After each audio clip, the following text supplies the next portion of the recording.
வசனத்தை வாசித்து ஜெபத்தோடு ஆரம்பிப்போம்.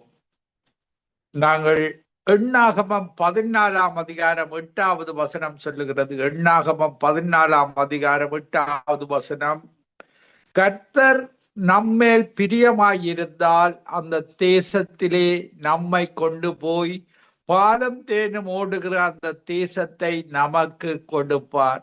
நாங்கள் ஒரு ஜெபத்துடன் ஆரம்பிப்போம். கிருபையும் இரக்கமும் பரிசுத்தமும் நிறைந்த எங்கள் அன்பு தகப்பனே, எங்களுடைய வாழ்வை உமக்கு பிரியமான வாழ்வாக வாழ எங்களுக்கு உதவி செய்வீராக. யோசுவா எப்படி உமக்கு பிரியமாக வாழ்ந்தானோ அதே போல தானியேல் பிரியமான மகன் என்று அழைத்தீரே, அதே போல நாங்களும் அன்றைக்கு யோசுவா கானான் தேசத்துக்கு அழைத்து சொன்னது போல இந்த கடைசி காலத்துல வாழுகிற நாங்கள் ஒவ்வொருவரும் உமக்கு பிரியமாக நடந்து அந்த பரம கானான் தேசத்துக்கு போய் சேர உதவி செய்வீராக. ஒவ்வொருவரோடும் உடைப்படுவீராக. என்னுடைய வாயின் வார்த்தைகளும் இருதயத்தின் தியானங்களும் உமக்கு எப்பொழுதும் பிரியமாக இருக்க கிருபை செய்வீராக. ஒவ்வொருவரையும் ஆசீர்வதிப்பீராக. பரிசுத்த ஆவியினால நிரப்பி அவர்களை இந்த காலத்துல இந்த மெய்யான ஒன்றான மெய்த்தவனுக்கு பிரியமாக வாழ உதவி செய்வீராக. ஒவ்வொருவரையும் மீண்டுமாக இயேசுவின் நாமத்தில் ஒவ்வொருவரையும் ஆசீர்வதித்து ஜெபிக்கிறேன். எங்களை எப்பொழுது நேசிக்கிற எங்கள் நல்ல பிதாவே, ஆமேன். நாங்கள் வேதாகமத்துல பார்க்கும் பொழுது எங்களுடைய ஒன்றான மெய்த்தேவனுடைய கற்பனை 2 கற்பனை பாருங்க. நாங்கள் மத்தேயு 22ஆம் அதிகாரம் 37வது வசனத்துல பார்க்கும் பொழுது, கர்த்தரிடத்தில் உன் முழு இருதயத்தோடும் உன் முழு ஆத்துமாவோடும் முழு மனதோடும் அன்பு கூறுவாயாக. பாருங்கள், மதங்களில பலவிதமான மதங்களை அவர்கள் சேவிப்பார்கள். ஆனால் எங்களுடைய தேவன் ஒன்றான மெய்த்தேவன். அவரை நாங்கள் முழு மனதோடு முழு இருதயத்தோடு முழு பலத்தோடு அந்த ஒன்றான இந்த உலகத்தை படைத்த தேவன், எங்களை உருவாக்கிற தேவன், மிருகங்கள் பறவைகள் எல்லாவற்றையும் படைத்த தேவனை தான் நாங்கள் அன்பு கூற வேண்டும். அடுத்த 2வது கற்பனை என்னவென்றால், உன்னிடத்தில் நீ அன்பு கூறுவது போல பிறனிடத்திலும் அன்பு கூறுவாயாக. பாருங்கள், நாங்கள் எங்களை அன்பு கூறுவது போல பிறரையும் அன்பு செய்ய வேண்டும். பாருங்கள், எவ்வளவு ஒரு அன்புள்ள தேவன், பிரியமுள்ள தேவன், இரக்கமுள்ள தேவன். ஏன் அவர் மனிதர்களை நேசிக்க சொல்லுகிறார் என்றால், நாங்கள் எல்லோருமே தேவனுடைய சாயலாக படைக்கப்பட்டவர்கள். ஆதியாகமம் 1ஆம் அதிகாரம் 27, 28வது வசனத்துல வாசித்து பார்த்தீர்களாக இருந்தால், நம்முடைய சாயலாக ரூபத்தின்படியும் மனிதர்களை படைப்போமாக என்று சொல்லி மனிதர்களை படைத்தார். அந்த தேவன் மற்றவர்களை நேசிக்கும்படியாக, அவர்களில் பிரியம் வைக்கும்படியாக, இரக்கத்தை காண்பிக்கும்படியாக எங்களுக்கு அந்த கட்டளையை தந்திருக்கிறார். பாருங்கள், இயேசுவை ரட்சிக்கப்படுவதற்கு கொடுக்கப்பட்ட ஒரே ஒரு நாமம் ஆண்டவராகிய இயேசு கிறிஸ்துடைய நாமம் என்பதை நீங்கள் அறிந்து கொண்டு அந்த மெய்யான தேவனிடத்துல அன்பு கூற வேண்டும். அப்போஸ்தலர் 4:12 சொல்லுகிறது, ரட்சிக்கப்படுவதற்கு கொடுக்கப்பட்ட ஒரே ஒரு நாமம் ஆண்டவராகிய இயேசு கிறிஸ்துடைய நாமமே அல்லாமல் வேறொரு நாமம் இந்த பூலோகத்தில் கொடுக்கப்படவில்லை. அந்த மெய்யான தேவனை இயேசு கிறிஸ்து மூலமாக தேடும்படியாக, இயேசு கிறிஸ்துவின் நாமத்தில ஜெபிக்கும்படியாக எங்களுக்கு கற்று தந்திருக்கிறார். பாருங்கள், அவருடைய கற்பனைகள் பாரமானவைகள் அல்ல. நாங்கள் பார்க்கும் பொழுது 1 யோவான் 5ஆம் அதிகாரம் 2வது வசனத்திலிருந்து பார்க்கும் பொழுது, நாம் தேவனிடத்தில் அன்பு கூர்ந்து அவருடைய கற்பனைகளை கை கொள்ளும் போது தேவனுடைய பிள்ளைகளிடத்தில் அன்பு கூறுகிறோம் என்று அறிந்து கொள்ளுகிறோம். பாருங்கள், தேவன் பழைய ஏற்பாட்டு காலத்துல நியாயப்பிரமாணத்தை தந்தார். நியாயப்பிரமாணம் புதிய ஏற்பாடுல கிருபையையும் அன்பையும் இயேசு கிறிஸ்து மூலமாக நாங்கள் பெற்றுக்கொண்டோம். பாருங்கள், நாங்கள் பிறரை அன்பு கூறும் பொழுது நாங்கள் அந்த நியாயப்பிரமாணத்துல இருக்கிற 10 கட்டளைகள், எல்லா கட்டளைகளையும் அன்பு செய்யும் பொழுது நாங்கள் பாவம் செய்யாமல் இருப்போம். பாருங்கள், பிறரை நாங்கள் இந்த மெய்த்தவனை நீங்கள் அன்பு செய்ய வேண்டும். பிறரை நேசிக்கும் பொழுது பிறருக்கு விரோதமாக கொலை செய்ய மாட்டோம், விபச்சாரம் செய்ய மாட்டோம், வேசித்தடை செய்ய மாட்டோம். இப்படியாக எல்லாம் அந்த அன்புக்குள்ள கொண்டு ஆண்டவராகிய இயேசு கிறிஸ்து எங்களுக்கு புதிய கற்பனையை தந்திருக்கிறார். அவர் தேவனுடைய பிள்ளைகளிடத்தில் அன்பு கூறுகிறோம் என்று அறிந்து கொள்ளுகிறோம். 1 யோவான் 5:3 நாம் தேவனுடைய கற்பனைகளை கை கொள்ளுவதே அவரிடத்தில் அன்பு கூறுவதாம். அவருடைய கற்பனைகள் பாரமானவைகள் அல்ல. பாருங்கள், நாங்கள் எப்படி பிறக்கும் பொழுது தீமையில வாழ்ந்தோம். பாருங்கள், நாங்கள் பிசாசு இருளின் பிள்ளைகளாக ஒரு பாவ சுபாவத்தோடு நாங்கள் இந்த உலகத்துல பிறக்கிறோம். இந்த கண்களின் நிச்சய, மாம்சத்தின் நிச்சய, ஜீவனத்தின் பெருமையோடு பிறக்கிறோம். ஆனால் இயேசு கிறிஸ்து எங்களுக்குள்ள வந்து விடும் பொழுது நாங்கள் born again கிறிஸ்டியனாக மறுபடியும் பிறக்கிறோம். தாயின் வயிற்றில பாவ உணர்வோடு பிறக்கிறோம். மீண்டுமாக இயேசு கிறிஸ்துவுடைய பரலோகத்திலே அனுப்பப்பட்ட பரிசுத்த ஆவியானவர் எங்களுக்குள்ள வந்து நாங்கள் மறுபடியும் பிறந்த வாழ்வை பெற்றுக் கொள்கிறோம். அந்த ஒன்றான மெய்தேவன் ஜீவ புஸ்தகத்தில் எங்களுடைய பெயர் எழுதப்படுகிறது. நாங்கள் அவருக்கு பிரியமாக வாழ நாங்கள் கற்றுக்கொள்ளுகிறோம். அவருடைய கற்பனைகள் கட்டளைகளை கை கொள்ளும் பொழுது அவர் எங்களை வழி நடத்துகிறவராக இருக்கிறார். அந்த பழைய பாவங்களுக்கு நாங்கள் இடம் கொடுக்க கூடாது. பாருங்கள், எங்களுக்கு தேவன் புதிய ஆவியை தந்து நவமான இருதயத்தை தந்து பரலோக பிரஜைகளாக எங்களை அழைத்திருக்கிறார். பிசாசு தான் எங்களுடைய பாவங்களுக்கு காரணமாக இருக்கிறான். பாவம் செய்வது பிசாசின் கிரிகைகளாக இருக்கிறது. நாங்கள் பிசாசுக்கு அப்பொழுதும் எதிர்த்து நிற்க கற்றுக்கொள்ள வேண்டும். பாருங்கள், எங்களுடைய தோட்சுகள் வரும் பொழுது, ஒரு பாவ உணர்வுகள், தோட்சுகள், அக்கிரமங்கள் வரும் பொழுது நாங்கள் இயேசுவை நோக்கி பார்க்க வேண்டும். பாவம் இல்லாத இயேசு எங்களுக்காக பாவமானார்.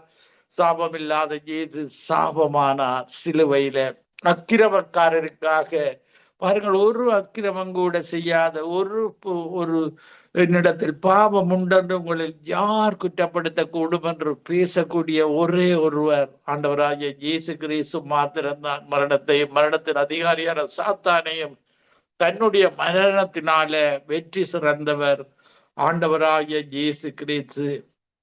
அதற்காகத்தான் இயேசு நிக்கதேமு என்ற பரிசேயனுக்கு கற்றுக் கொடுக்கிறார். நீ மறுபடியும் பிறக்க வேண்டும். முதல் தர நீ தாயின் வயிற்றில பிறக்கிறாய்.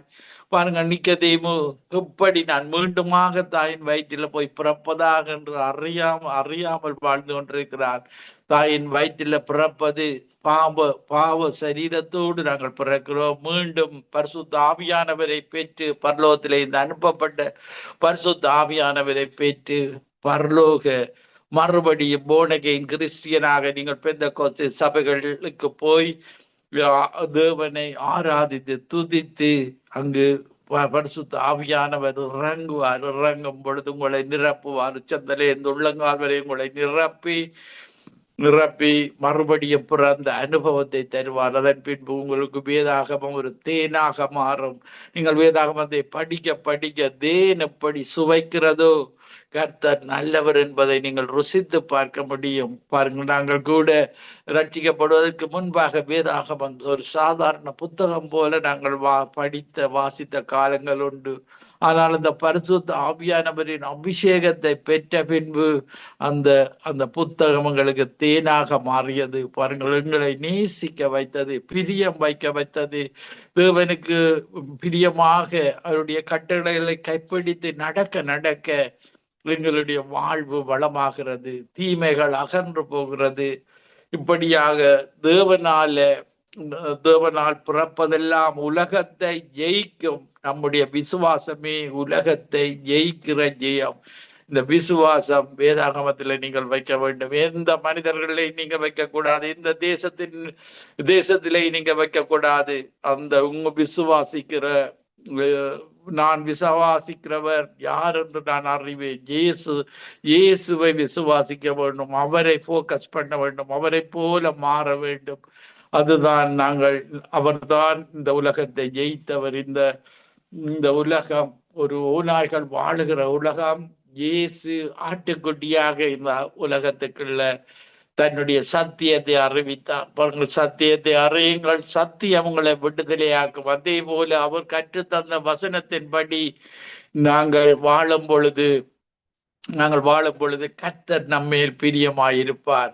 எங்களுக்கு அந்த நிஜமான கானான் தேசத்தை, அந்த பரம கானான் தேசத்தை அன்றைக்கு யோசுவாக்கு கொடுத்த கானான் தேசம் அல்ல, எங்களுக்கு நிஜமான ஒரு பரம கானான் தேசம் இருக்கிறது.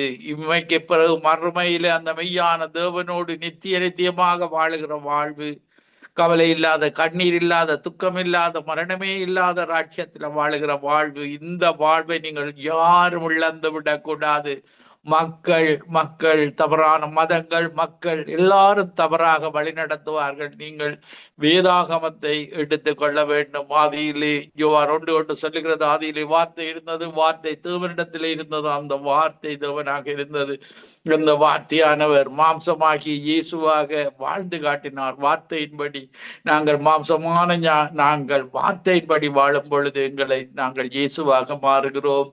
மற்றவர்களுக்கு நன்மை செய்கிறவர்களாக, நற்குணசாலிகளாக அந்த தேசம் மாறும். அந்த தேசம் ஆசீர்வாதத்தை பெற்றுக்கொள்ளும். பரலோக ஆசீர்வாதம், பூமிக்குரிய ஆசீர்வாதம், ஆவிக்குரிய ஆசீர்வாதம், அத்தனை ஆசீர்வாதங்களும் எங்களுடைய ஒன்றான மெய்த்தேவரிடத்திலே இருந்து வருகிறது. பாருங்கள், அவர் இன்றைக்கு நீங்கள் இயேசு அறியாமல் இருக்கலாம், ஆனால் உங்களை அவர் தள்ளிவிடுகிற தேவன் அல்ல. அவர் நல்லோர் மேலும் தீயோர் மேலும் மழையை பெய்விக்க பண்ணி, நல்லோர் மேலும் தீயோர் மேலும் சூரியனை உதிக்கப்படுகிற தேவன். ரட்சிக்கப்பட்ட மக்களை மட்டும் நேசிக்கிற தேவன் அல்ல அவர். இன்றைக்கு நாங்களும் பாவிகளாக இருந்தோம், இருளில வாழ்ந்தோம், எங்களை அழைத்தவர். நிச்சயமாக நீங்கள் அவருக்கு இடம் கொடுக்கும் பொழுது, வாரும் என்னுடைய பாவத்தை மன்னியும் என்று நீங்கள் தாழ்மையாக கேட்க வேண்டும். என்னை மன்னியும், நான் ஒரு பாவி, இந்த உலகத்தில் உம்மை தவிர எல்லோருமே பாவம் செய்து தேவ மகிமையற்றவர்களாகி போனோம், எங்களையும் மன்னியும் என்று கேளுங்கள். மன்னித்து அந்த பாவத்தை எதிர்த்து வாழுகிற மன உணர்வோடு எனக்கு அந்த அனுபவத்தை தாரும். ஆவியானவர் உதவியோடு, பரிசுத்த ஆவியானவரை தந்து அவர் அந்த உணர்வை தருவாராக. அந்த பாவத்தை நாங்கள் எதிர்க்கிற உணர்வை அவர்தான் எங்களுக்கு தருவார். பாவம் பொல்லாதது. பாவத்துல வாழுகிற மனிதன் இந்த நோய்கள் கூட அவருடைய தழும்புகளால் குணமாகிவிடும். ஆனால் இந்த பாவம் மட்டும் இயேசு கிறிஸ்துடைய இரத்தத்தினால்தான் கழுவப்பட வேண்டும். இன்றைக்கும் அவருடைய இரத்தம் உயிருள்ள இரத்தமாக இருக்கிறது.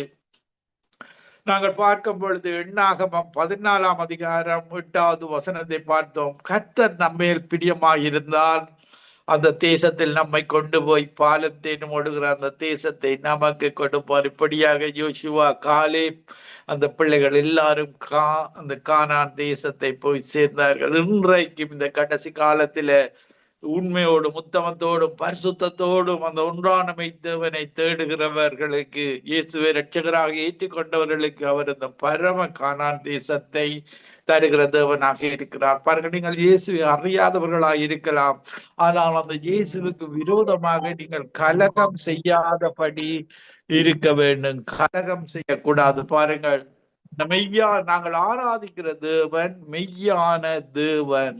அவர் எங்களை கைவிடுகிற தேவன் அல்ல. உயிருள்ள தேவன், உண்மையுள்ள தேவன், பரிசுத்தமுள்ள தேவன்.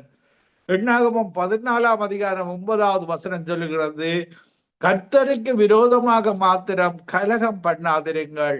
அந்த தேசத்தின் ஜனங்களுக்கு நீங்கள் பயப்பட வேண்டியதில்லை. அவர்கள் நமக்கு இரையாவார்கள். அவர்களை காத்த நிழல் அவர்களை விட்டு விலகி போயிட்டு கர்த்தர் நம்மோடு இருக்கிறார். அவர்களுக்கு பயப்பட வேண்டியதில்லை. பாருங்கள், யோசுவாவும் காலேப்பும் இப்படியாக அந்த தேசத்தை, கானான் தேசத்தை வேவு பார்க்க போகிறார்கள். அங்கு நெடியவர்கள், மத வழிபாடுள்ளவர்கள், விக்கிராராதனை உள்ளவர்கள் அந்த கானான் தேசத்தில் வாழ்ந்தார்கள். பாருங்கள், தேவன் நீதி உள்ளவராக, எல்லாரையும் நேசிக்கிறவராக இருந்தார். ஒரு நாள் அவரை நீங்கள் வெறுத்து விடும் பொழுது, மதங்களுக்கு போகும் பொழுது, தவறான விக்கிர ஆராதனைகளை செய்யும் பொழுது, தேவன் அந்த நிழலை எடுத்து விடுவார், அந்த இரக்கத்தை எடுத்து விடுவார். பாருங்கள், நீங்கள் அந்த நிழல் பாருங்கள் யோசுவாவுக்கு காலேப்பின் மேல வந்தது. அவர்களை மதத்துல இருந்தவர்களை கூட தேவன் ஒரு நீதியாக அன்பாகத்தான் எப்பொழுது நடத்துவார். நீங்கள் மதத்துல இருக்கிறீர்கள் என்று உங்களை தள்ளி விடுகிறவர் அல்ல, எங்களுடைய ஒன்றான மெய்த்தவன். நீங்களும் மனம் திரும்பி வர வேண்டும் என்று நீடிய பொறுமையோடு காத்திருக்கிற தேவன் தான் எங்களுடைய தேவன். எங்களுடைய இரட்சகராகிய இயேசு கிறிஸ்து சொல்லுகிறார், என்னிடத்தில் வருகிறவர்களை நான் ஒரு பொழுதும் புறம்பே தள்ளுவதில்லை. பாருங்கள், அவர்களை காத்த நிழல், அவர்கள் அநியாயம் செய்யும் பொழுது, தேவனுக்கு விரோதமாக செய்யும் பொழுது அந்த நிழல் அகன்று போகிறது. அவர்களால வெற்றியுள்ள வாழ்வு வாழ முடியாது. இப்படியாக யோசுவாவிடத்தில் ஒப்பு கொடுக்கிறார். யோசுவா அந்த தேசத்தை மேற்கொண்டு அந்த தேசத்தை இஸ்ரவேல் ஜனங்களுக்கு பங்கிட்டு கொடுப்பதை நாங்கள் பார்க்கக்கூடியதாக இருக்கிறது. பாருங்கள், யோசுவாவிடத்துல தேவன் சொல்லுகிறார், என் தாசனாகிய மோசே மரித்து போனான், இப்பொழுது நீயும் ஜனங்கள் எல்லாரும் எழுந்து இந்த யோர்தானை கடந்து இஸ்ரவேல் புத்திரருக்கு நான் கொடுக்கும் தேசத்துக்கு போங்கள். இப்படியாக அவர்கள் அந்த தேசத்துக்கு போய் அந்த தேசத்தை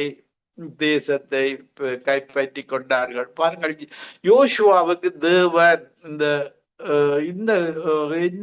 எண்ணத்தினாலே அவன் தேவனுக்கு பிரியமாக நடந்தான் என்றால், தேவன் சொன்ன கட்டளைகளை அவன் ஃபாலோ பண்ணினான். பாருங்கள், தேவன் சொல்லுகிறார், யோசுவா 1 அதிகாரம் 5வது வசனத்துல பார்க்கும் பொழுது, நீ உயிரோடு இருக்கும் நாளெல்லாம் ஒருவனும் உனக்கு முன்பாக எதிர்த்து நிற்பதில்லை. நான் மோசையோடு இருந்தது போல உன்னோடு இருப்பேன். நான் உன்னை விட்டு விலகுவதில்லை, உன்னை கைவிடுவதில்லை. பலம் கொண்டு திடமனதாயிரு. இந்த ஜனத்தின் பிதாக்களுக்கு நான் கொடுப்பேன் என்று ஆணையிட்ட தேசத்தை நீ இவர்களுக்கு பங்கிடுவாய்.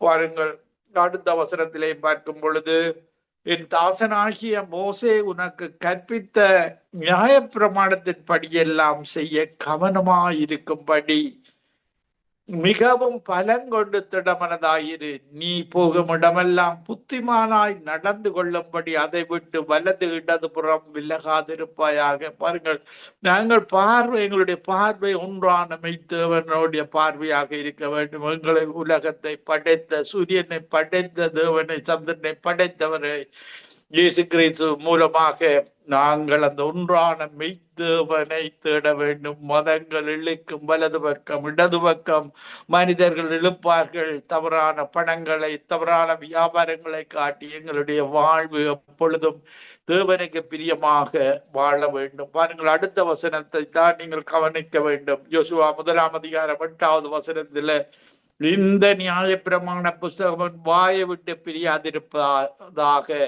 இதில் எழுதியிருக்கிறவைகளின் படியெல்லாம் நீ செய்ய கவனமாயிருக்கும்படி இரவும் பகலும் அதை தியானித்துக் கொண்டிருப்பாயாக.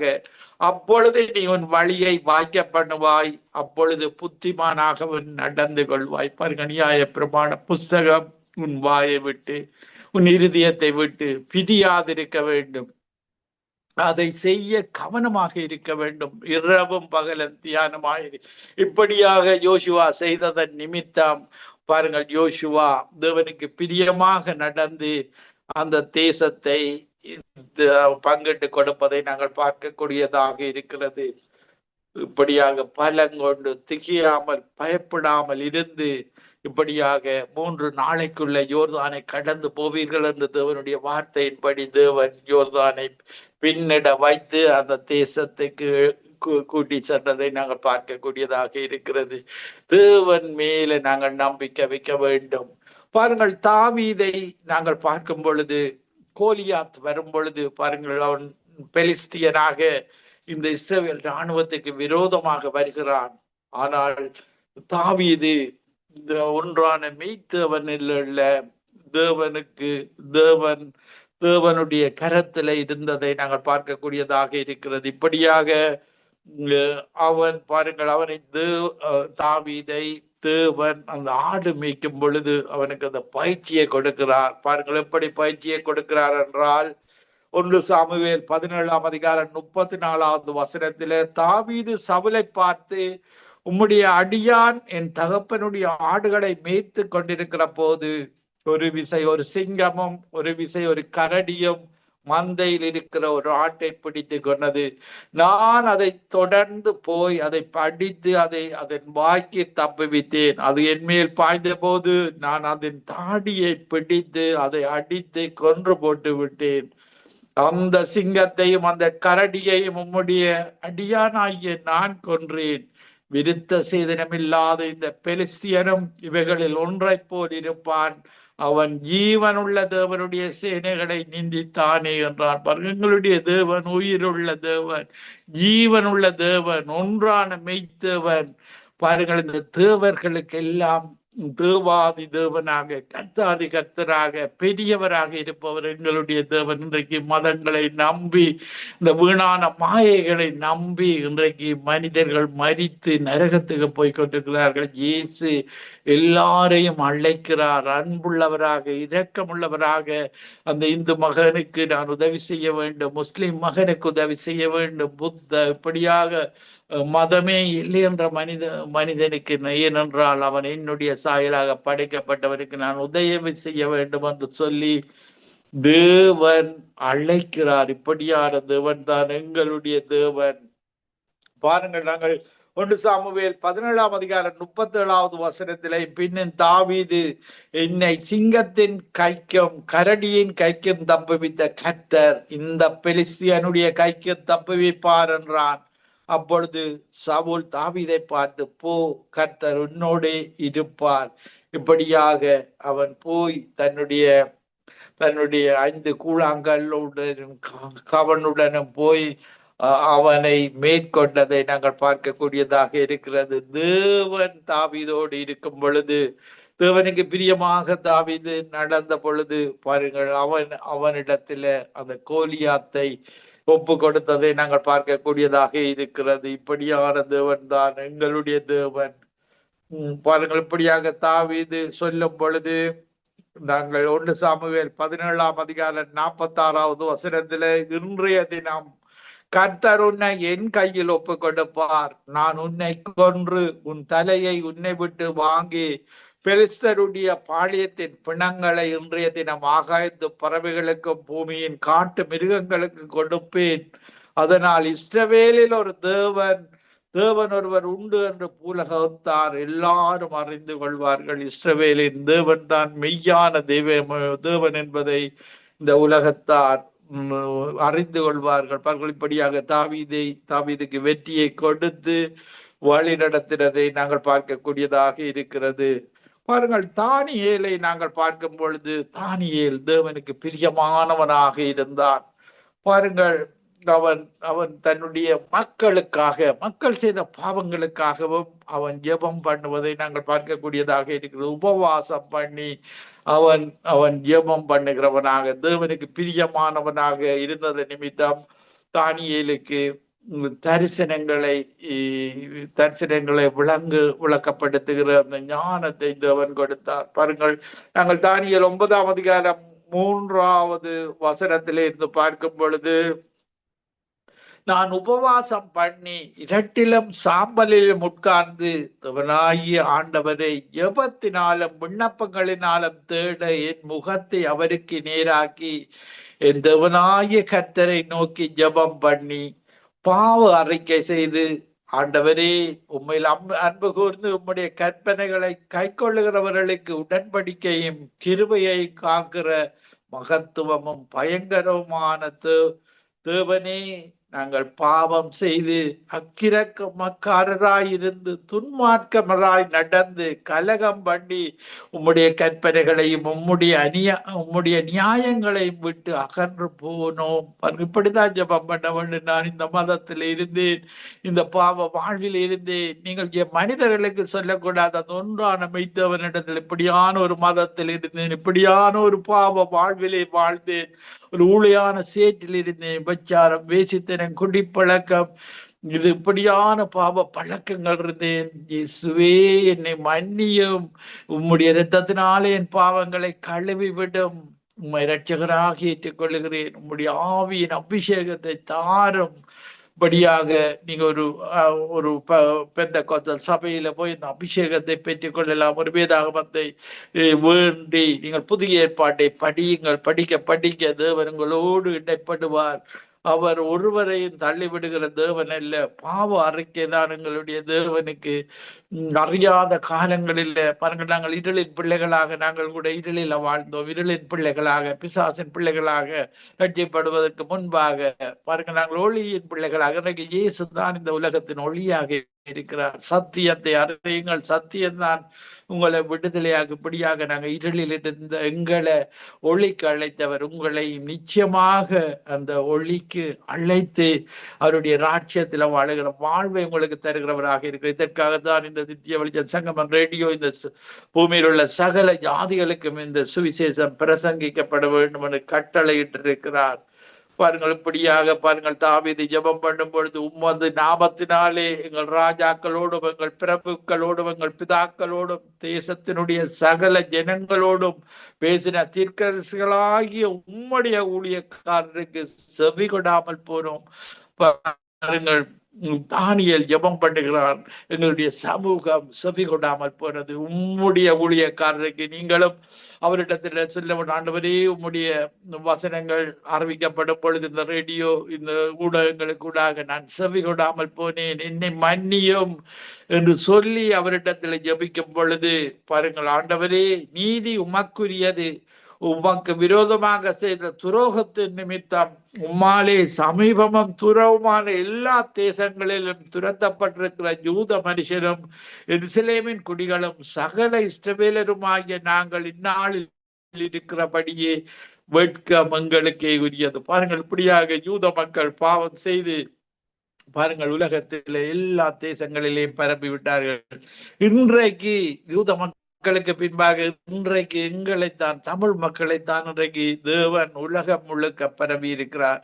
இந்த உலகத்தில் உள்ள தமிழ் மக்கள் நாங்கள் எல்லோரும் சேர்ந்து நாங்கள் பாவிகளாக வாழ்ந்தோம், நமக்கு பிரியமில்லாத மத வழிபாடுகள் இருந்தோம். நீங்கள் எல்லாவற்றையும் சொல்ல வேண்டும். உங்களுடைய வாழ்வையில குறுக்கிட்ட பாவங்கள், மத வழிபாடுகள், சாபங்கள் எல்லாவற்றையும் அறிக்கையிட்டு இன்றைக்கு நீர் எங்களை யூத ஜனங்களை போல அத்தனை தேசங்களுக்கு அழைத்து வந்திருக்கிறீர். அந்த ஒவ்வொரு தேசங்களும் ரட்சிக்கப்பட வேண்டும், ஒவ்வொரு மக்களும் ரட்சிக்கப்பட வேண்டும் என்று நீங்கள் ஜெபிக்க வேண்டும்.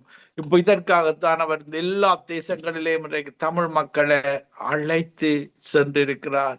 இப்படியான இரக்கமுள்ள தேவன் தான் எங்களை பாருங்கள் இப்படியாக கிறிஸ்தவ நாடுகளில் கொண்டு வந்து எங்களை ஆசீர்வதித்திருக்கிறார், தேவைகளை சந்தித்திருக்கிறார். இம்மைக்கு பின்பு மறுமையில எங்களுடைய பெயர்களை அபிஷேகத்தை தந்து நாங்கள் அவருக்கு பிரியமாக நடக்கும் பொழுது எங்களுடைய அபிஷேகத்தை பெற்றுக் கொள்ளும் பொழுது எங்களுடைய பெயரை ஜீவ புஸ்தகத்தில் எழுதியிருக்கிறார். நாங்கள் இதை முடிவு பரியந்தம் காத்து கொள்ள வேண்டும். பாருங்கள், துன்பம் வரும், துயரம் வரும், நாசமோசம் வரும், பட்டயம் வரும், இப்படியாக எது வந்தாலும் அவர் எங்களை வழி நடத்துகிறவராக இருக்கிறார். எங்களுக்கு இல்லதான் அந்த ஆவியானவர் இருந்து எங்களை வழி நடத்துகிறவராக இருக்கிறார். பாருங்கள், இப்படியாக தானியேல் ஜெபித்து, ஆனாலும் எங்கள் தேவனாகிய ஆண்டவரிடத்தில் இந்த தமிழ் மக்களுக்கு இரக்கங்களும் மன்னிப்பும் உண்டு. பாருங்கள், அந்த மெய்யான தேவனிடத்துல தானியேல் சொல்லுகிறான், இரக்கமும் மன்னிப்பும் உம்மிடத்துல இருக்கு. ஆண்டவரே, இந்த தமிழ் மக்களுக்கு இரக்கமும் மன்னிப்பும் உம்மிடத்துல மட்டும்தான் இருக்கிற. அவர்கள் செய்த பாவங்களை மன்னியும், மத வழிபாடுகளை மன்னியும், சாபமான தேவனுக்கு பிரியமில்லாத விக்கிர ஆராதனையை மன்னியும். நாங்கள் உங்களுக்காக ஜெபிக்கிறோம் ஆண்டவரே. இப்படியாக அவரிடத்துல நாங்கள் ஜெபிக்கும் பொழுது, நீங்களும் என்னை மன்னியும் என்று கேட்கும் பொழுது, தேவன் அந்த இடத்திலே இரக்கமும் மன்னிப்பும் எங்களுடைய மெய்யான தேவனிடத்திலே நீங்கள் அறியாத காலங்களில செய்த பாவங்களை எல்லாம் மன்னித்து விடுகிறார். ஆனால் தெரிந்து கொண்டு அவருக்கு விரோதமாக செய்யக்கூடாது. பாருங்கள், இப்படியாக அவர் உங்களுடைய பாவத்தை மன்னித்து அவருடைய ராஜ்யத்துக்கு அழைத்து செல்கிற தேவனாக இருக்கிறார். பாருங்கள், தானியேல் இப்படியாக ஜெபம் பண்ணி கொண்டிருக்கும் பொழுது, தானியேல் 9ஆம் அதிகாரம் 21வது வசனம், முதல் தரிசனத்திலே நான் கண்ட புருஷனாகிய காபிரியேல் வேகமாக பறந்து வந்து அந்திப்பலியின் நேரமாகிய வேளையிலே என்னை தொட்டான். அவன் எனக்கு தெளிவு உண்டாக்கி என்னோட பேசி, தானியேலே உனக்கு அறிவை உணர்த்தும்படி இப்பொழுது புறப்பட்டு வந்தேன். நீ மிகவும் பிரியமானவன். பாருங்கள், இப்படியாக ஆதலால் நீ வேண்டிக் கொள்ள தொடங்கின போதே கட்டளை வெளிப்பட்டது, நான் அதை அறிவிக்க வந்தேன். இப்போது சொல்லுகிற அர்த்தத்தையும் நீ கவனித்து கேட்டு தரிசனத்தை அறிந்து கொள். பாருங்கள், தரிசனத்தை சொல்லிக் கொடுக்கிறான். அவன் ஜெபம் பண்ண தொடங்கின பொழுதே பாருங்கள், இப்படியாக 21 நாட்கள் அவன் உபவாசம் பண்ணி ஜபிக்கும் பொழுதே கபிரியேல் மெசேஞ்சர் தூதன் அவனுக்கு நீ பிரியமான மகன் என்று சொல்லி அவனை அழைப்பதை நாங்கள் பார்க்கக்கூடியதாக இருக்கிறது. தேவனுக்கு பிரியமில்லாத காரியங்களை செய்தால் தேவன் ஒரு நாள் தண்டனை கொடுக்கிறவராக இருக்கிறார். பாருங்கள், இந்த ஏலி என்ற தீர்க்கதரிசியை பார்க்கும் பொழுது அவனுடைய பிள்ளைகள் பாவம் செய்தார்கள் அந்த சேர்ச்சில. பாருங்கள், இப்படியாக அவர்கள் இப்படிப்பட்ட பாவ காரியங்களை செய்யும் பொழுது அவர்கள் அதை செய்யாத பட்சத்தில், அதற்கு மன்னிப்பு கேட்காத பட்சத்தில் இப்படியாக அவர்களை தேவன் தண்டித்தது. அந்த பிள்ளைகள் இறந்து போனதை நாங்கள் வேதாகமத்தில் பார்க்கக்கூடியதாக இருக்கிறது. ஆதலால பாருங்கள், அப்படியான பிள்ளைகள் இறந்து சாமுவேலை தேவன் அவர் தெரிந்து கொண்டதை நாங்கள் பார்க்கக்கூடியதாக இருக்கிறது. பாருங்கள், 1 சாமுவேல் 2ஆம் அதிகாரம் 26வது வசனத்துல, சாமுவேல் என்னும் பிள்ளையாண்டானோ பெரியவனாக வளர்ந்து கர்த்தருக்கும் மனுஷருக்கும் பிரியமாக நடந்து கொள்ள. நாங்கள் அந்த மெய்யான தேவனுக்கும் பிரியமாக நடக்க வேண்டும். மக்களுக்கும் மனுஷருக்கு நாங்கள் பிரியமாக நடக்க வேண்டும். தேவன் அந்த ஞானத்தை தந்து எங்களை வழிநடத்துகிறவராக இருக்கிறார். அவர் எங்களை கைவிடுகிற தேவன் அல்ல, எங்களை எப்பொழுது நேசிக்கிற தேவனாக இருக்கிறார். சங்கீதம் நாங்கள் 1ஆம் அதிகாரம் 2வது வசனத்திலே பார்க்க